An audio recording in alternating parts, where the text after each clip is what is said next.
Well, I just got this toolbox out of my crawl space, and you see what kind of a mess it is down on the bottom there. That's probably going to have to be repainted. Most people just throw stuff like this away because it's old. I'll tell you right now that the hinges, as long as the hinges are still good and they're working, okay, that's fine. The inside is just fine, no holes going through. That's all fine. A little bit of rust right there. This is a mess. I hate toolboxes that look like this. So I'm actually going to do something here, and hopefully with these two brackets on the sides here I can actually do it. Might just go ahead and eliminate those with my idea. Might just take them out. I don't know if they're riveted in, or I have to figure out how to, it looks like they're welded in. So I have to figure out how I'm going to remove those. Alright, but I need to downsize my toolbox, and I want to see just how well I can do what I'm thinking, what's going through my mind. Well, I washed down the toolbox inside and out, same thing with the tray, and now it's evident of what is corroded, quite a bit of it at the top, the back. A lot of it's for about a 34-year-old toolbox I'm going to restore. That's a lot of sanding, probably either rough up or sand most of it. I'm going to try my best to preserve the Craftsman name. I'm going to leave all the clasps the way they are, tape them off. Might sand this guy down a little bit and paint him. But all the metal, including on top here, I'm going to tape up. The handle I'm going to tape up. And actually, after I do the inside, paint the inside first, I might actually hang it by the handle, have it hanging on something so I can paint the whole outside, including the bottom of the box, which might be an actual good idea. But I have a lot of sanding to do. So I'm going to take a sander, and I got to get inside the grooves too, all right, to sand. I elected to get a spray can rather than roll-on paint because of the grooves. Okay, that's the color I'm going to make it. It's not going to be as glossy as what it was, but it'll work. The red is for the tray, the work I have to do on the tray, and that's the primer if I actually get down to bare metal, which I think right there, I'll begin down to bare metal. So you need to prime it first and rough up everything else. The inside of the lid actually looks the cleanest. Might not even touch much on the inside of the lid. That looks really good. Minor right over here, so I might do a little touching up.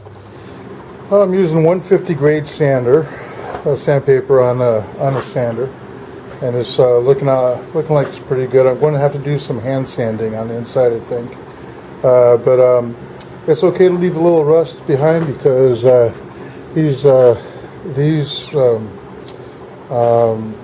primers say on it on bare metal, painted or lightly rusted metal. Okay, so it looks like it could be lightly rusted. So if you don't get it all off, I like to get a majority of it off because to me rust is like a cancer and you don't want it there. You know, you just want to get rid of it. So do your best. Okay, utmost is that no rust goes all the way through. That's good metal, and you don't have big lumps behind. Smooth out the rust, if anything. That way, there's not a big piece of cake or lump or anything like that. You want the paint to be nice. One of the spots you're not going to get very well is underneath where the hinge is. Do your very best, and also when you're spray painting, you don't want to put a heavy coat there because you'll have to break it in order to move the top up and down to break it. I just got finished sanding everything. It was really rusty underneath here. I'm probably going to do some more there and on the edges. That's the very bottom of it where it was sitting on the crawl space. But what you want to do is actually feel along for any rough spots.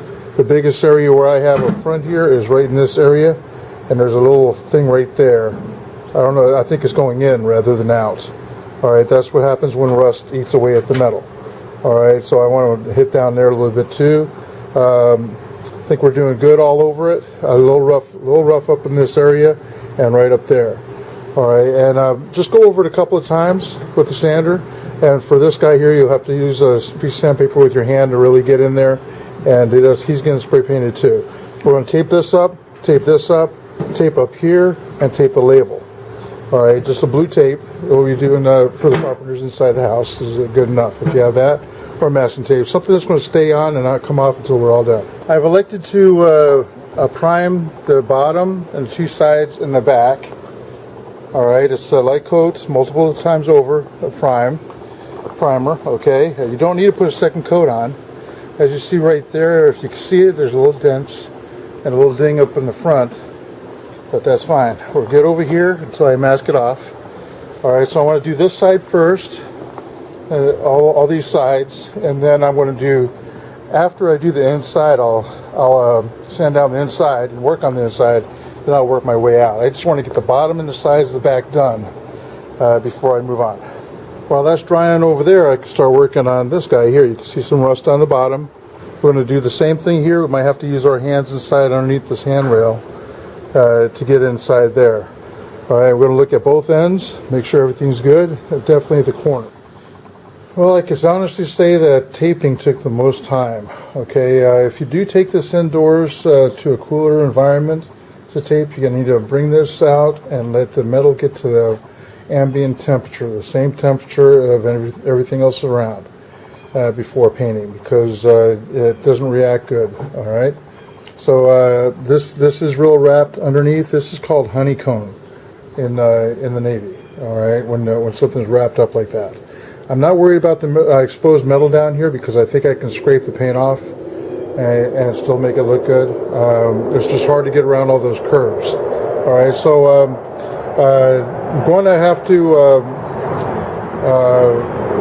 prime the outside and then work on this guy, I guess, top and bottom. I have to make sure I get the entire hinge all the way around. So that means opening it up and spraying up in here too. So then I'm going to go ahead and work on the inside, the rust in there, and sand that down, prime the inside, then paint from the inside going out. Something I noticed on my tray over here is underneath it got stuck to the paper. So there's some work I have to do to get that piece right there. I don't know if you can see it too well. That piece right there is the paper. So what I want to do here is what I did underneath is put a pencil right there to lift this off the ground, so when I paint this front it doesn't stick to the paper. Well, there's the prime. So now, little thing I have going on here is a little dripping. No big deal. Okay, I can lay this on its back so it'll stop dripping, but I'm not going to do that because I did overlap on the back up here. So this is the prime. If you have a little dripping, just let it completely dry. I mean really dry. And go ahead and use some 220 sandpaper just to sand it down. Alright, this is a prime, it's not paint. Okay, paint you're more concerned about dripping. Alright, so what I'm going to do is probably just paint flat surfaces and worry about the roundage here. And you could put more than one layer on, just paint it real light, let it dry, and paint it again. Oh, there it is, painted completely all the way around. And I have it hanging underneath my bench on bungee cords with hooks on the clips that are taped off. The inside's all painted. I even painted the top. I cleaned off those rivets before I did it. And there was a couple of spots on the inside, so I just did the whole thing.